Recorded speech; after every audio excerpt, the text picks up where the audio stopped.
State University. Today's focus is on the Graduate Counselor Education Program, and my guest is Dr. Annie Lewis. How are you doing? Good. How are you? I'm doing great. Good. I am Dr. Annie Lewis, and I coordinate the Counselor Education Program. We have 3 concentrations: school counseling, clinical mental health counseling, clinical rehabilitation counseling, and that school counseling tends to get the highest number of students because we've had school counseling for many years here at Albany State, and the other 2 have come in more recently. We've started the clinical mental health and clinical rehabilitation counseling programs more recently. So they are improving in numbers, but not nearly as high as the school counseling numbers. So when were these numbers started? When did these programs exist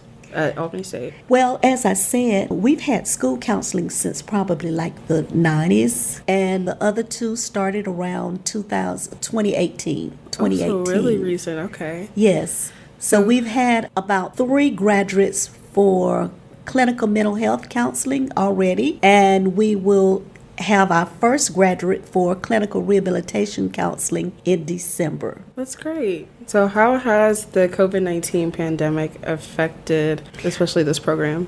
Okay. Well, our program is online, and we were already online when COVID-19 hit. Okay. So it did not affect us as much. Where it affected us is in our students being able to do their practicum and internships out in the school systems, the local school systems, and in different mental health facilities or rehabilitation facilities. That's where COVID-19 affected us most, because the students were unable to access those facilities. There were some who said nobody else can come into the school.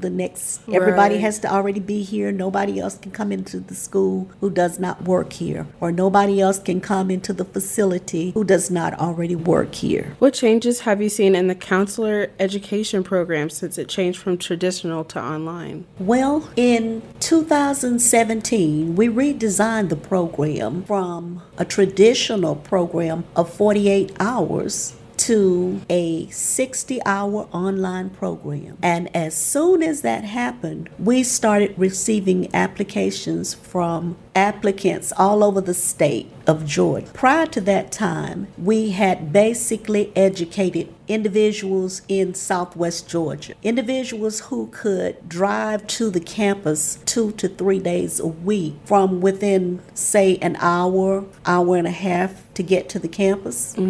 Those were who we educated. At some point, you're going to run out of people with that. So once we started the online format, we started receiving applicants from all over the state of Georgia. As a matter of fact, we received most of them from the Atlanta area, because some of the schools in that area that offer counseling programs, they offer them in the traditional format. So students are working full-time, they have families, and they are interested in working at their own pace. They're interested in working on graduate degrees wherein they do not have to travel. Now, in addition to the program being online, we do have 2 4-day residencies. And the residencies are times when the students may come to the campus for intense training and given an opportunity to demonstrate the skills that they have learned in the online classes.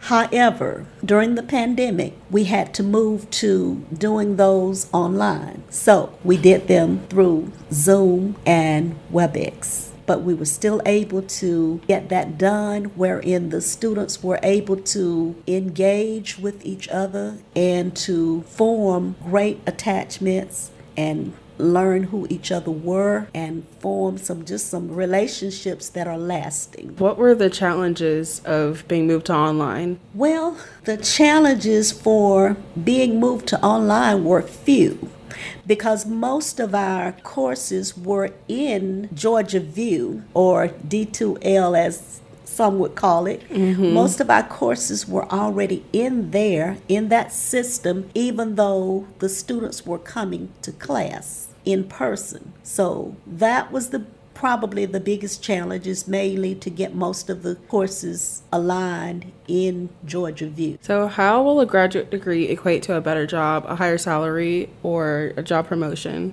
In counseling, most times a master's degree is entry level. There are some positions that may require a bachelor's degree, but they are not true counseling positions usually.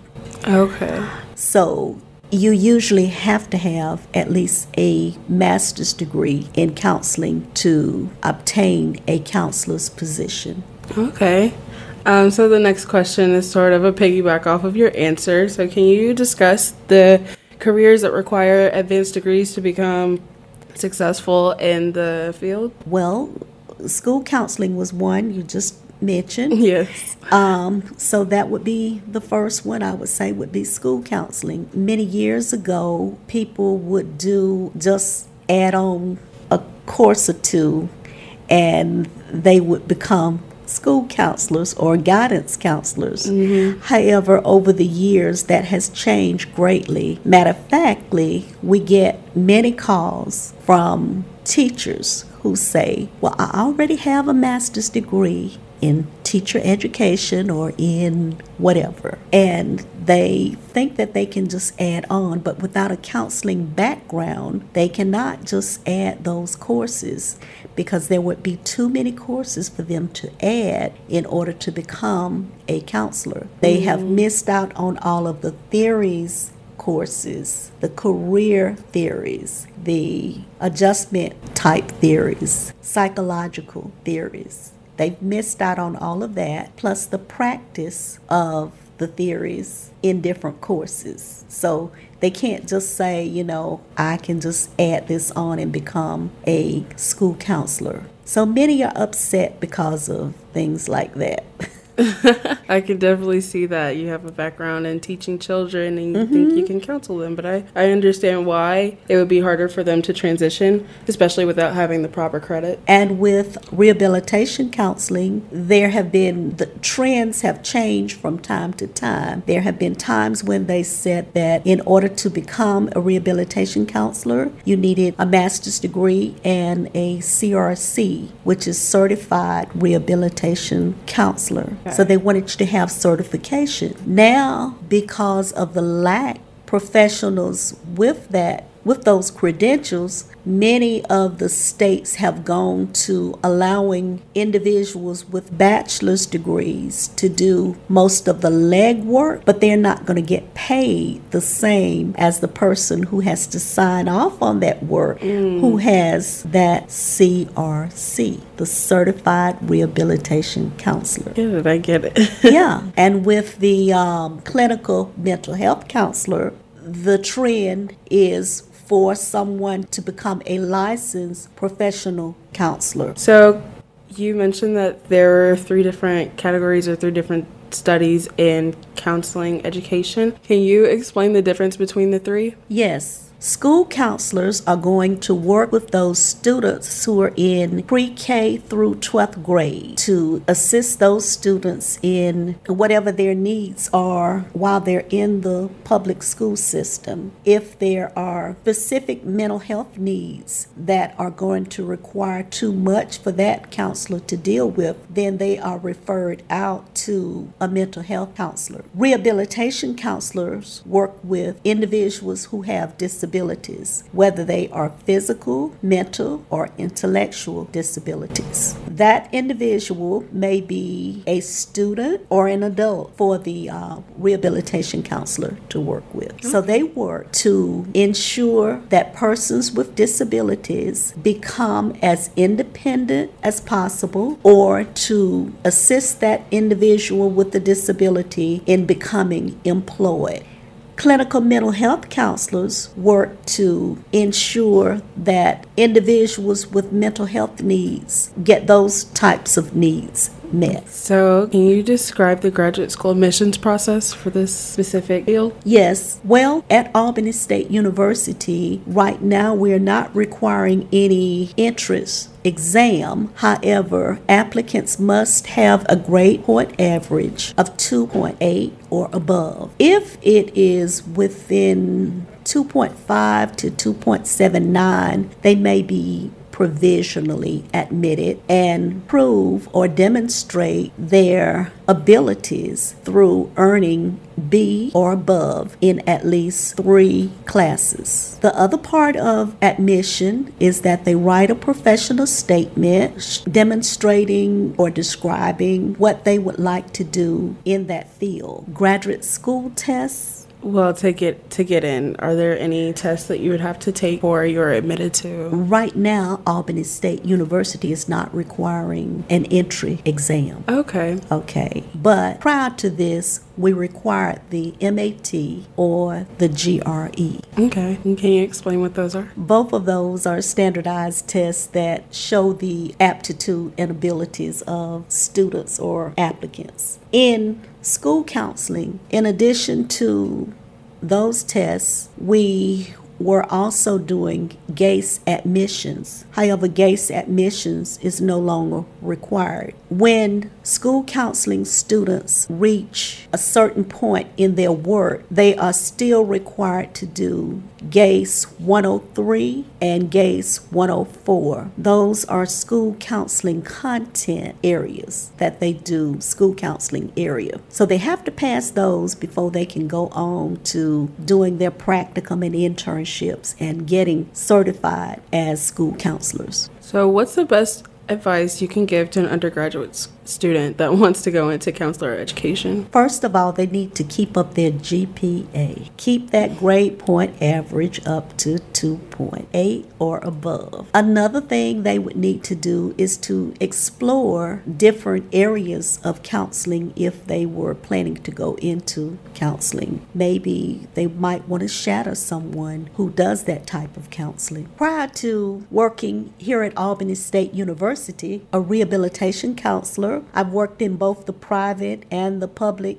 sector in rehabilitation counseling. In the private sector, you work more with persons who have become injured at work, and you're trying to get them back to work as soon and safely as possible. Whereas in the public sector, many of those persons have not had jobs before. Although they have disabilities, they may not have had jobs before. Right. Some of them are still in the school system. So you work to make sure that they can get into some type of work adjustment setting or something like that before they graduate so that they can start learning what work really is. So which do you prefer? Do you prefer working private or public? This is more of like a personal question. So you can think about your answer. Yes, I enjoy both. The private sector pays more money. Oh, okay. So I have my answer already. The private sector pays more money, but it is much more hectic. You're on the road all the time. That sounds like me without the job. So how does an undergraduate student prepare to attend graduate school? And we had already talked about keeping your GPA above a 2.8. Right. And maybe shadowing someone. Yes, shadowing a professional. Right, who is doing that type of work. And researching, search the internet. Look at different things that are required by those particular jobs. Many people who come into counseling because of their experiences with other counselors. So how long should an undergraduate student wait before they decide to apply? Well, that's going to depend upon the institution as far as when they can apply. I believe they can apply as seniors, but they can't, they'll have to be at least a senior before they can take any graduate courses. Okay. Now is your time to mention anything that we missed in the questions, spew out any information to the public for admissions date and personal contact information. Okay, we work hard to make sure that our students, we call them counselor candidates, Oh, I like that. that they get a good overall experience, to make sure that it's not just book. You know, our program is online as it is, so we have to make sure that we work hard to ensure that they get different aspects of what they are to do, the practical part of what they're doing. So we try to make sure that they get to conferences, that they attend the conferences, present at conferences, and hear others present at conferences. We just attended the Georgia School Counselor Association conference in Savannah about 2 weeks ago. I was very proud that Albany State University was well represented by both current students and alumni of school counseling. So that was great. really good. Yeah, that's always exciting to be represented well. We usually have an open house in the spring, probably around February. We'll have a virtual open house so that we get the information out to people about what is needed for admission. Okay. And we've not had any problems with admission in recent years because we have about 100 students. We're at capacity. Well, thank you so much for being here, Dr. Lewis, and talking to me about the counselor education program. Thank you, listeners, for joining us. The Graduate School Spotlight podcast airs every Tuesday at 6 p.m. on 92.7 WASU-FM. Tune in as we feature a different graduate program each week. I'm Sydney Pettis, and thank you for listening. You just listened to another episode of the Graduate School Spotlight podcast. And the Graduate School Spotlight podcast is produced right here in the studios of WASU-FM on the campus of Albany State University. I am the production editor, Connie Williams. And I am your host, Sydney Pettis. Thank you for listening.